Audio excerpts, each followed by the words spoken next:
Hello, I am Citizen Slave, and this is my review of Hotshot Racing, developed by Sumo Digital and published by Curve.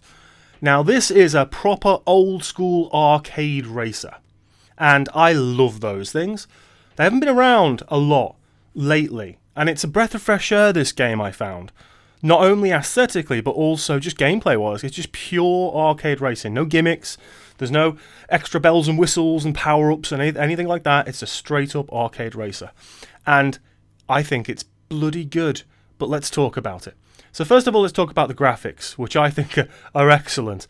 They reflect, Virtua Racer and Daytona USA, those proper old-school Sega arcade racers. And it all works beautifully. I think the cars look really good. There's different designs for different types, so each character, of which there are 8, have 4 different distinct car types, and each one is designed for either speed, drifting, acceleration, or a balance type. And each of them look really good. The faster ones often look like kind of F1 cars. Design in terms of the way the low poly looks on screen is really great for racing because everything is clear and bright and distinct, and you can make everything out without having to double check. And it works brilliantly with the environments as well. You're going to find yourself on mountains, driving through fairgrounds, a casino. There's an underwater tunnely bit where you drive through like an aquarium. And it all looks really, really nice to drive through. It feels good, the graphics. They really feel like everything works cohesively. And it gives off this sense of fun. I would say as well that the particle effects and the effects work are done brilliantly. Again, everything is distinct. You don't have to second guess what you're doing when you're boosting or drifting. And all that works really, really well. There is a first person view. I would suggest that's a little bit more difficult than third person in a game like this because obviously you're going to be drifting a hell of a lot and you're going to be boosting all over the place. Okay, let's talk about sound. I'll just play you a little bit from the game. A mysterious temple deep in the jungle. Time to discover temple ruins. Let's race! 3, 2, 1, go! Now, if I were an archaeologist,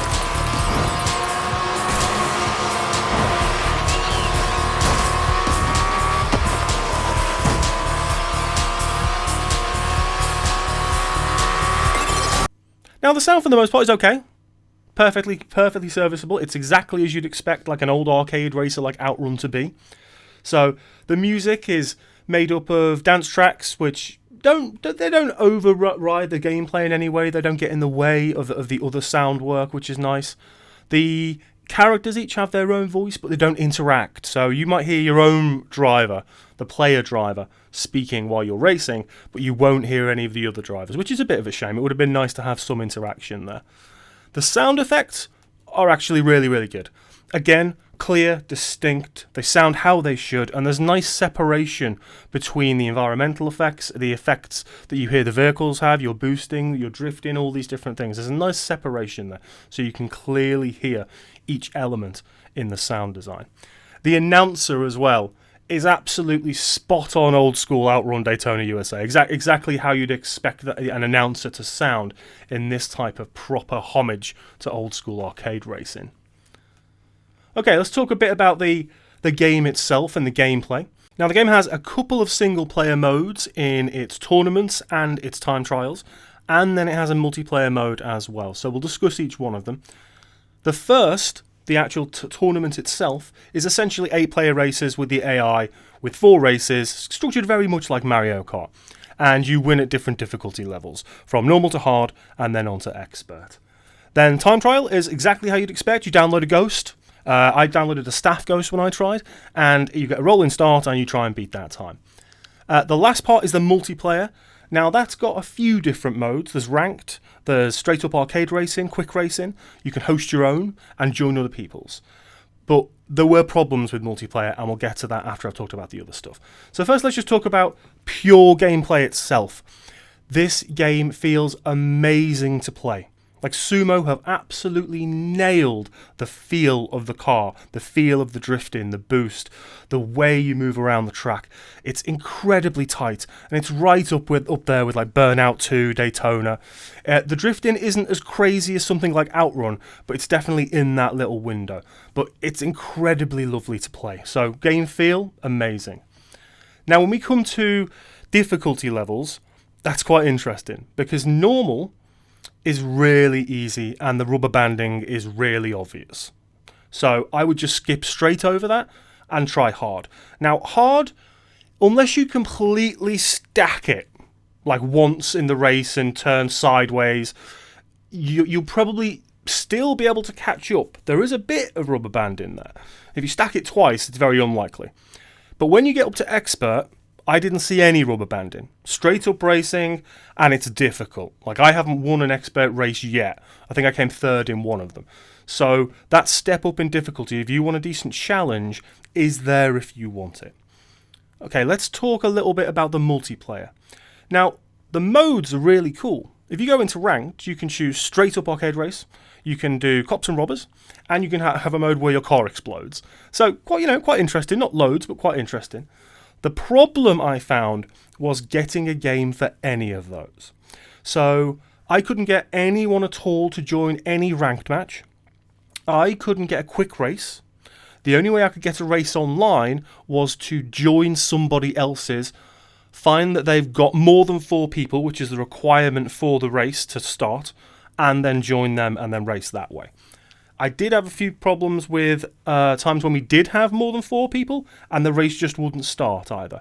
So I'm sure those things will be ironed out and you can still race online, but just a little caveat at the minute to be aware of. There's also split screen, so if you want to play couch co-op with mates, you bloody well can do. The tracks overall are relatively simple in their design, but later on, there are a few which are a bit more tricky and more difficult to get right in terms of the right times to drift and the right times to kind of boost out.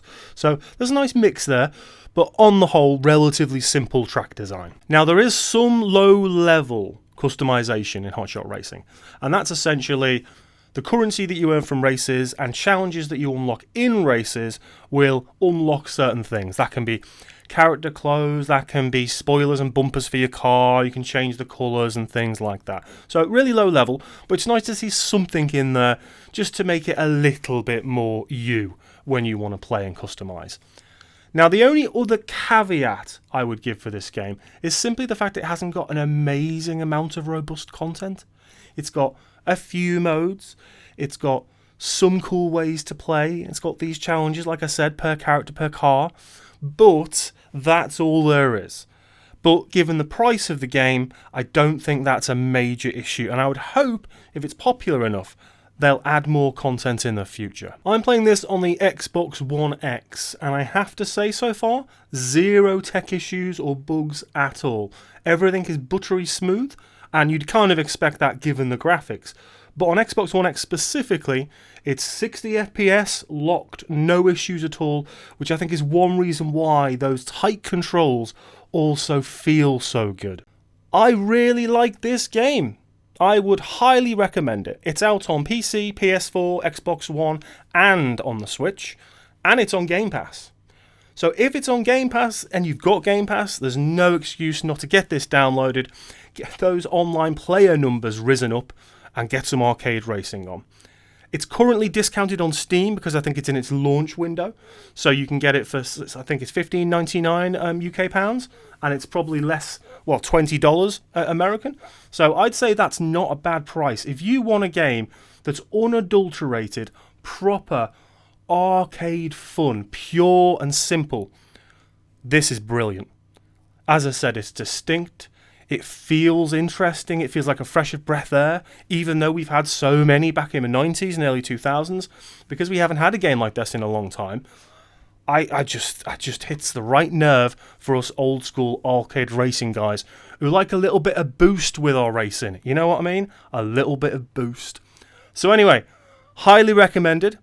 I would grab it for that discount price, or I would head and download it on Game Pass right now and give yourself a bit of a good old school arcade racing time. Know what I mean? Right, thank you very much for watching and listening. I have been Citizen Sleeve. If you liked the review, maybe hit me a like. If you didn't like it, hit the dislike. Talk to me in the comments. Is this a game you were thinking of grabbing? Is this a game that maybe I've convinced you to get? Or are you going to get it on Game Pass and get it on that way instead? Take it easy. Until the next video. Bye-bye.